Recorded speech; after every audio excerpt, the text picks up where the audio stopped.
Congratulations to me, maybe আমার card চলে আসছে। মেন ওয়েদার হচ্ছে -1 ডিগ্রি আর ফিলস লাইক -8। অনেকগুলা পড়ছে, আমি যদি আপনাদেরকে দেখাইতে পারতাম যে আমি কতগুলা কাপড় পরছি। এবং আর হাত আমার মনে হচ্ছে আমি ফ্রিজের মধ্যে ঢুকে গেছি, এরকম ঠান্ডা। ও মাই গড, মানে হাত এখনই নড়াইতে পারতেছি না এরকম।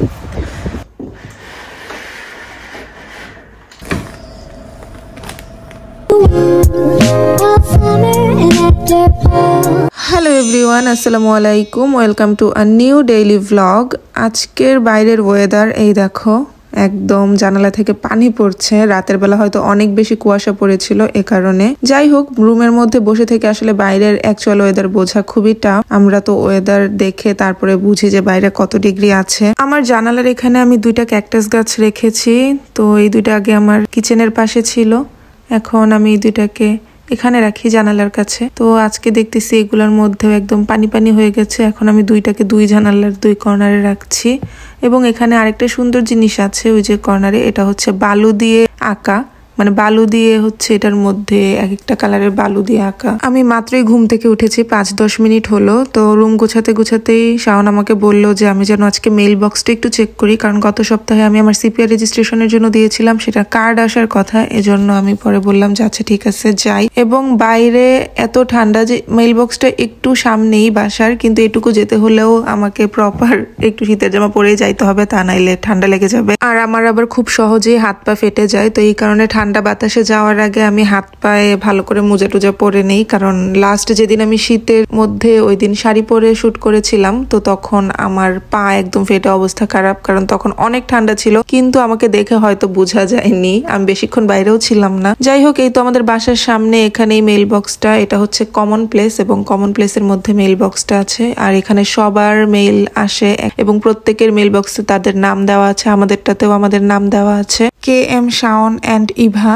যাই হোক, পরে হচ্ছে আমি মেইল বক্সটা খুললাম এবং খুলে চেক করলাম যে এখানে অনেকগুলা পেপার আসছে। আসলে এগুলো কিসের পেপার আমি তোমাদেরকে একটু পরে দেখাচ্ছি, কিন্তু এখানে যে আমি যেটা দেখার জন্য আসছি যে আমার সিপিআর কার্ড কি আসছে কিনা, তো আমি পরে দেখলাম যে হ্যাঁ, মেইল বক্সে 2টা এরকম জিনিস আসছে, যেটা শাওনেরও আসছিল। তাও আমি একটু কনফিউজ ছিলাম যে আসলে ভিতরে কার্ড কি আছে কিনা। তো যাই হোক, আমি আরেকবার একটু মেইল বক্সটা চেক করছিলাম যে ভিতরে কোনো কিছু রয়ে গেল কিনা, থেকে যায়নি। এই কারণে আমি আবার মেইল বক্সটা অফ করে দিয়ে এখন এই যে চেক করব। নর্মালি ওরা খামের ভেতরে একটা কাগজের মধ্যে কার্ডটাকে আটকিয়ে দেয়। আর তোমরা অনেকে জিজ্ঞেস করছিলে যে সিপিআর কার্ডটা আসলে কি। সিপিআর কার্ড হলো, আমরা বাংলাদেশে যেরকম আমাদের ন্যাশনাল আইডি কার্ড আছে এবং ওটাই আমাদের মেইন আইডেন্টিটি কার্ড, তো এখানকারও ওই আইডেন্টিটি কার্ডটা হলো যে সিপিআর কার্ড। এটা ছাড়া আমরা আসলে কিছুই করতে পারবো না, কারণ বাংলাদেশে যেরকম কোনো কিছু করতে হলে আমাদের ন্যাশনাল কার্ড প্রয়োজন, যে কোনো জায়গায় ব্যাংক অ্যাকাউন্ট খুলতে বা যে কোনো কিছুতে আইডি কার্ডের নাম্বার দিতে হয়। তো এখানেও সেম। এখানে আবার তুমি যদি ডাক্তার দেখাও বা অন্য যে কোনো কাজ, তুমি কোনো একটা জব করবা বা তুমি যে কোনো কিছু করবা, কোথাও কোনো একটা অ্যাকাউন্ট খুলবা, তোমার সিপিআর নাম্বার প্রয়োজন। এই কারণে সিপিআর পাওয়াটা এখানে অনেক বেশি ইম্পর্টেন্ট। এবং এখানে সিপিআর দেয় হচ্ছে বাসার এগেনস্টে, মানে তুমি যেই অ্যাড্রেসে থাকো সেই অ্যাড্রেসের এগেনস্টে তোমাকে সিপিআর নাম্বার দিবে একটা প্রাইমারি। তারপরে বাসা চেঞ্জ করলেও ওই নাম্বারটাই থাকবে, জাস্ট বাসার অ্যাড্রেস চেঞ্জ হবে। আই এম নট শিওর, যেহেতু আমি এখনো বাসা চেঞ্জ করি নাই। যাই হোক, আমরা যেই বাসাটা নিয়েছি এটা যেহেতু 2 রুমের এবং এখানে 2টা সিপিআর অ্যাভেলেবেল ছিল, আর আমাদের 2জনের নামেই বাসাটা নেওয়া, সো আমরা 2জন 2টা সিপিআর নাম্বার পেয়েছি আলহামদুলিল্লাহ। যারা নিজেদের বাসা বাংলাদেশ থেকেই ঠিক করে আসে না, তারা আসলে সিপিআর নাম্বারও পায় না, এবং সেটা পাইতে অনেক দেরি হয়। যখন কিনা তারা নিজেদের বাসা নেয় তখন সিপিআর পায়, যদি ওই বাসার এগেনস্টে কোনো সিপিআর অ্যাভেলেবেল থাকে। যেমন আমার হাজবেন্ড 2 মাস আগে আসলেও ও কিন্তু এই নভেম্বর মাসে সিপিআর পেয়েছে, কারণ আমরা বাসা নিয়েছি নভেম্বর মাস থেকে, কারণ আমরা আসলে বাসা পেয়েছি নভেম্বর মাস থেকে, এর আগে আমরা বাসা পাইনি। হোয়াট এভার, তোমরা হয়তোবা বুঝতে পেরেছো কিছুটা হলেও যে সিপিআরটা আসলে কি, অনেক বেশি ইম্পর্টেন্ট। আর এই যে এই কাগজগুলা যে আমার মেইল বক্সে এসেছিল, এগুলা আসলে ডিসকাউন্টের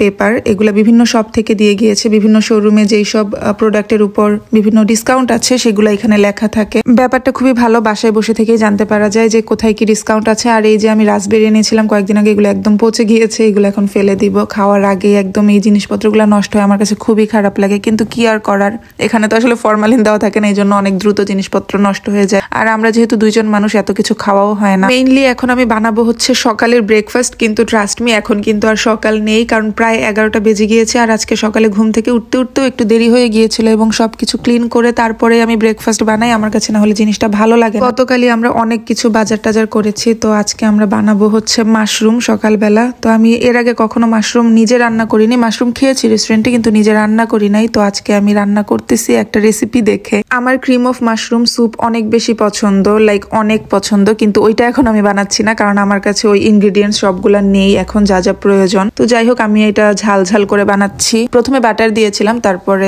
অনিয়ন দিয়েছি, এরপরে চিলি ফ্লেক্স দিচ্ছি। আর এখন এই যে মাশরুম গুলা, এগুলো একদম গলে যাবে, অনেক সুন্দর বাটারি বাটারি হয়ে যাবে। আর এই যে এখানে শাওন আরো অন্যান্য অনেকগুলো রেসিপি দেখতেছে কোনটা বানানো যায়। যখন কিনা আমি অলরেডি বানাচ্ছি জিনিসটা, তখনও অন্যান্য রেসিপি এখানে চালু করে দিছে যে এটা দেখো ওটা দেখো। মানে মনে হচ্ছে যে আমি এক রেসিপির মধ্যে দিয়েও আরেকটা রেসিপি বানাই ফেলতে পারবো, কি আজব তাই না? আচ্ছা যাই হোক, এখানে তারপরে এই যে এখনো ব্রেড, আর এই ব্রেডটা আমি দেখাচ্ছি কেন, এটা হচ্ছে ড্যানিশদের একদম পিওর ড্যানিশ ব্রেড। এটা একটুও মজা লাগে না আমার কাছে, ফুল গ্রেইন দেওয়া একদম। আর আমার মাশরুমও রেডি হয়ে গিয়েছে, শাওন এখানে ব্রেড রেডি করতেছে, ও এটা পছন্দ করে। এবং আমি বানাচ্ছি এখন একটুখানি সবজি। এখন তোমরা এখানে শাওনের হাত দেখতে পারতেছো যে ও কাটাকাটি করতেছে, কিন্তু এটা কেন আমি বলি, আমি যখন কোনো একটা কিছু কাটতে যাই, ও মনে করে যে ও এটা অনেক ভালো করে পারবে, তো তখন ও এখানে পাকনামি করে কাটতে আসে, কিন্তু আসলে ও ভালো করে পারে না। পরে আমি যখন একটু বলি যে এটা এরকম না ওরকম, তখন তারপরে আমাকেই দিয়ে দেয় যে আচ্ছা ঠিক আছে তুমিই করো। যাই হোক, আমি পরে করলাম। আর এখানে ব্রোকলি টোকলি সবকিছু দিয়ে একটু সর্টে করে নিয়েছি। আর এই যে আমাদের ডাইনিং টেবিল, সোফা আমাদের হচ্ছে ডাইনিং টেবিল, কারণ আমরা অ্যাকচুয়াল ডাইনিং টেবিল আনতে পারিনি, তো সোফার মধ্যেই বসে খাওয়া দাওয়া। আর এই যে শুরু করে দিলাম খাওয়া দাওয়া, ভালোই লাগতেছে। মাশরুমটা অনেক মজা হয়েছে। মেইনলি শাওনের এখন একটা পাকনামি তোমরা দেখো যে ও কেমনে আসলে মানে কি বলে, ছেলে মানুষের যে কত পাকনামি হয়। ও এক ব্রেডের উপরে যে দুনিয়ার সস টস হাবি জাবি সব কিছু যা যা আছে সব দিয়ে, তারপরেও তো সব দেয় নাই। বাসার মধ্যে মনে হয় 15-20 রকমের সস এনে রাখছে, এগুলা তো সব দিতে পারে নাই। 6-7 রকমের সস দিয়ে তারপরে বানাইছে একটা। অবশেষে আমাদের ব্রেকফাস্ট ব্রাঞ্চ যেটাই হোক শেষ হলো। এবং এই তো এখন বাইরের ওয়েদার দেখো, একটু একটু সূর্য উঠছে, মানে দেখে মনে হচ্ছে না বাইরে কি সুন্দর, হয়তো বা গেলে একটু আরাম লাগবে, কিন্তু এরকম কিছুই না। এটা হচ্ছে একটা ধোকা, ড্যানিশ ওয়েদারের ধোকা। এখন হচ্ছে 0 ডিগ্রি এবং প্রচুর বাতাস, অনেক ঠান্ডা। খাওয়া দাওয়া শেষ করে একটু রেস্ট নিচ্ছিলাম, এবং রেস্ট নিতে নিতে বেজে গেছে 2টা। শাওন একটু বাইরে বের হবে, তো ওকে আমি একটু ভাত দিলাম। তারপরে এসে সকালের যেই জিনিসগুলো ছিল এগুলো ধুয়ে নিলাম, যেগুলো আধোয়া ছিল। তোমরা অনেকে হোম ট্যুর চাও, কিন্তু আমি কিভাবে দিব হোম ট্যুর বলো? আমার বাসা এখনো অনেক মেসি, সবকিছু ফিট করা হয়নি। এই যে এটা কিচেনের উপরে লাগাতে হবে, কিন্তু এটা এখনো ফিটিংস হয়নি, তার কারণ আমাদের কাছে ড্রিলার ছিল না। ড্রিলার আনতে হবে কারো থেকে, তারপরে এটা ফিট করতে হবে। এটা অ্যাকচুয়ালি এই বাসারই এবং আগে থেকেই লাগানো ছিল, কিন্তু যাই হোক আমরা যখন মেইল করেছি ওরা বলেছে আমাদের বাসার যত প্রবলেম আছে সবগুলো একসাথে ওদেরকে জানাতে, তারপরে ওরা সবকিছু এসে ঠিকঠাক করে দিয়ে যাবে। এখন কিন্তু বাজে বিকাল 4টার মতো, কিন্তু বাইরে অলরেডি সূর্য ডোবার মতো অবস্থা শুরু হয়ে গিয়েছে। আর এই যে আমি এখন মাথায় তেল দিচ্ছি, এটা হচ্ছে শ্রাবণকন্যা অর্গানিক অয়েল। ওদের থেকে আমি একটা পিয়ার পেয়েছিলাম মেইনলি, আর আমার হেয়ার অয়েলটা এত ভালো লেগেছে যে আমি বাংলাদেশ থেকে আসার সময় ওদের থেকে 5-6টা অর্ডার দিয়ে নিজের টাকা দিয়ে কিনে নিয়ে এসেছি। তোমরাও চাইলে এটা নিতে পারো। গোসল করে আসতে আসতে একদম বাইরে অন্ধকার হয়ে গিয়েছে। বিকাল বাজে মাত্র 4:30টার মতো বাজে, এখনই মানে অন্ধকার হয়ে গিয়েছে। কয়দিন পরে হয়তো আরো আগেই অন্ধকার হয়ে যাবে। যাই হোক, আমি আমার চুলটাকে একটু ব্লো ড্রাই করে নিলাম। আর গতকাল অনেক কিছু বাজার করেছি, তোমাদেরকে বলেছিলাম, তো এই কারণে আমি সেই জিনিসগুলো একটু ঠিকঠাক করে রাখছিলাম ফ্রিজে। আর এইখানে ভাতের যে একটা প্যারা, ভাত রান্না করার, আমি তোমাদেরকে জাস্ট বলি, এখানে ভাত ঝরঝরা আমি কোনোভাবেই করতে পারতেছি না, কারণ এটা নতুন চাল একদম আমার জন্য। অনেক দিন ধরে আমি রান্না করে করে এটা মানে আইডেন্টিফাই করছি যে কিভাবে জিনিসটা ঝরঝরা হয়। নর্মালি আমি মার গেলে তারপরে ভাত রান্না করি, কিন্তু এখন মার গালার মতো কোনো ওয়েই নাই, কারণ পাতিলগুলো ওরকম না। সো আমাকে বসা ভাত রান্না করতে হয়, এবং অবশেষে আমি জিনিসটা ক্র্যাক করতে পারছি যে কিভাবে চালটা রান্না করলে ঝরঝরা হবে। আমি 11টার সময় খাওয়া দাওয়া করেছিলাম, এরপরে আর খাইনি। তো এখন আমি খেতে বসে গেলাম, এবং আমি গতকাল রান্না করেছিলাম ফুলকপি। এই প্রথম শীতের সবজি রান্না করেছি, খুবই ভালো লাগতেছে। আমি এখন যাচ্ছি একটু বাইরে, বাইরে বলতে একটা আপুর বাসায় যাচ্ছি। উনি গতকালকেই আসছে, ওর হুসেন, ওনার হাজবেন্ডও আগেই চলে আসছে আর কি, 2-2.5 মাস। তো উনি আজকে এসেই আর কি হাত কেটে ফেলছে। সো আমি একটু যাচ্ছি ওনাকে দেখতে। আর ওনার কাছে আমার কিছু জিনিসও আনাইছি, কিছু মেডিসিন আনাইছি, সো ওগুলাও নিতে যাচ্ছি। আর আজকে বাইরে হচ্ছে মানে ফিলস লাইক -8 ডিগ্রি, আর নর্মালি হচ্ছে -1 ডিগ্রি। মানে মেন ওয়েদার হচ্ছে -1 ডিগ্রি, আর ফিলস লাইক -8। সো জানি না, এই জন্য আমি মানে লেয়ারিং করে অনেকগুলা পরছি। আমি যদি আপনাদেরকে দেখাইতে পারতাম যে আমি কতগুলা কাপড় পরছি, এবং আমার কাছে মনে হইতেছে মানে একদম হাঁসফাঁস লাগতেছে, কারণ আমরা তো নর্মালি এত কাপড় এত মানে একটার পর একটা লেয়ারিং করে কাপড় পরে অভ্যস্ত না। এই জন্য আমি এখন যাচ্ছি। আর আমি এর আগে একা একদিনও বের হইনি, আজকেই একা বের হব। ওনাদের বাসা আমার এখান থেকে 5 কিলোমিটার দূরে। সো যাইতে কতক্ষণ লাগবে এখন ম্যাপে দেখতে হবে যে কিভাবে যাইতে হবে, কয়টার সময় বাস আছে, সো ওই হিসাবে যেতে হবে। চলেন যাই, বাইরে গিয়ে দেখাই আপনাদেরকে কি অবস্থা। আই ডোন্ট নো কিসের আওয়াজ হচ্ছে, আমার অনেক ভয় লাগতেছে, বিকজ এর আগে আমি একদিনও একা বের হইনি, মাত্রই বললাম আপনাদের। আর যেহেতু আমি প্রপারলি শীতের জামা পরছি, সো আমার কাছে এত শীত করতেছে না, কিন্তু মুখের মধ্যে একদম আস্তে আস্তে ফ্রিজ হওয়া শুরু করতেছে। এখন আমাকে মোবাইলে দেখতে হবে যে কোন রাস্তা দিয়ে আমাকে যাইতে হবে। সো আমি বাস স্টপে যাব এখন। আমার বাসার পিছনে একটা বাস স্টপ আছে, সামনে একটা, যতদূর মনে হচ্ছে যে ওই সামনের বাস স্টপ দিয়ে যাইতে হবে। 2 মিনিটের মধ্যে একটা বাস আসবে দেখাচ্ছে, বাট আই ডোন্ট থিঙ্ক আমরা ধরতে পারবো। তারপর আমি দ্রুত যাচ্ছি, কারণ এরপরেরটা আবার 12 মিনিট পরে, তো তাড়াতাড়ি যে ওইটাই ধরতে হবে। সো অ্যাজ আই সেড, আমি আসছি আর আমার সামনে দিয়ে বাসটা চলে গেছে। সো আমাকে আরও 10 মিনিট ওয়েট করতে হবে, কারণ নেক্সট বাস হচ্ছে 50-এ। আর হাত আমার মনে হচ্ছে যে আমি ফ্রিজের মধ্যে ঢুকে গেছি, এরকম ঠান্ডা। ও মাই গড, মানে হাত এখনই নড়াইতে পারতেছি না এরকম।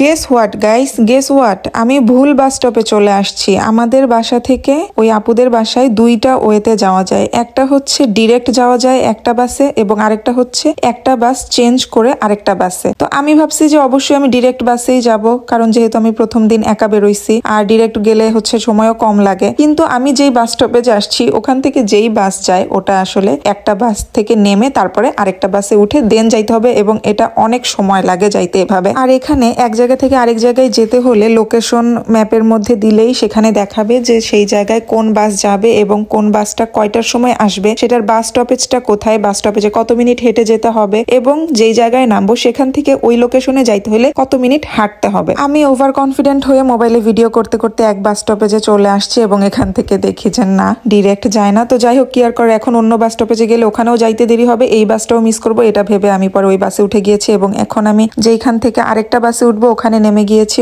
1A ওই বাসের নাম। অনেকক্ষণ দাঁড়িয়ে থাকার পরে বাসটা এসেছে, আর অলরেডি আমার হাত দেখো কি অবস্থা, মানে মনে হচ্ছে না কোনো বুড়া মানুষের হাত, মানে একদম অনেক বয়স, 70-80 বছর বয়সের বুড়া মানুষের হাত, কিন্তু আসলে এটা কিন্তু জমে গিয়ে এরকম হয়ে গেছে। অনেকগুলা ভুল ভ্রান্তি করার পরে অবশেষে আমি আপুদের বাসায় এসেছি, এবং এখন চলেও যাচ্ছি। আর আপুদের এই যে হাউজিংটা, এখানে অনেকগুলা বাসা একসাথে, মানে বেশ সুন্দর একটা হাউজিং, এবং এখানে অনেকগুলা বাঙালি ফ্যামিলিও থাকে। অসম্ভব ঠান্ডা বাইরে, এবং ভাইয়া আপু এসেছিল আমাকে বাস স্টপ পর্যন্ত এগিয়ে দেওয়ার জন্য। একটা গাছেও পাতা নেই, তবে যাই হোক সুন্দর লাগে দেখতে, চারপাশটা ভালোই লাগে।